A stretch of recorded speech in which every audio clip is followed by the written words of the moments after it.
ارفعوا الحمامة.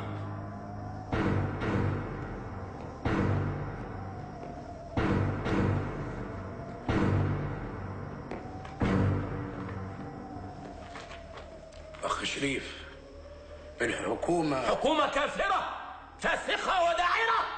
يعني أنت معانا؟ طبعا معاكم. مستعد تنفذ كل اللي هنقول لك عليه؟ رقبتي أنا من إيدكم دي لإيدكم دي. يعني مش خايف من الحكومة؟ أنا ما خافش غير من ربنا سبحانه وتعالى. قلبك عامر بالإيمان. لا إله إلا الله وحسبي الله ونعم الوكيل.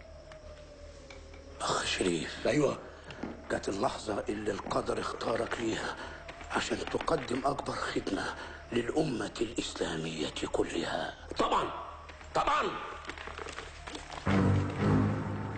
إيه اللي بيلفوه حوالين وسطنا؟ هذا حزام ناسف. حزام إيه؟ ناسف. ناسف ناسف يعني؟ احنا واثقين من إيمانك، متأكدين إنك مش هتتردد إنك تضحي بروحك من أجل الأمة الإسلامية كلها، والشهادة هي المكافأة الكبرى التي ستنالها بمشيئة الله.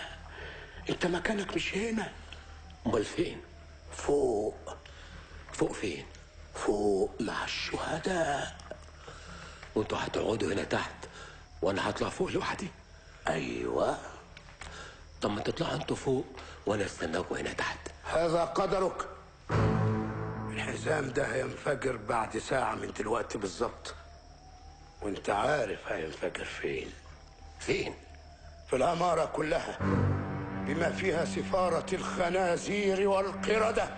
وأنا كمان في العمارة. ايوه، بس خلي بالك، اي محاولة منك عشان تفك الحزام هينفجر فيك لوحدك ويضيع عليك الاجر والثواب.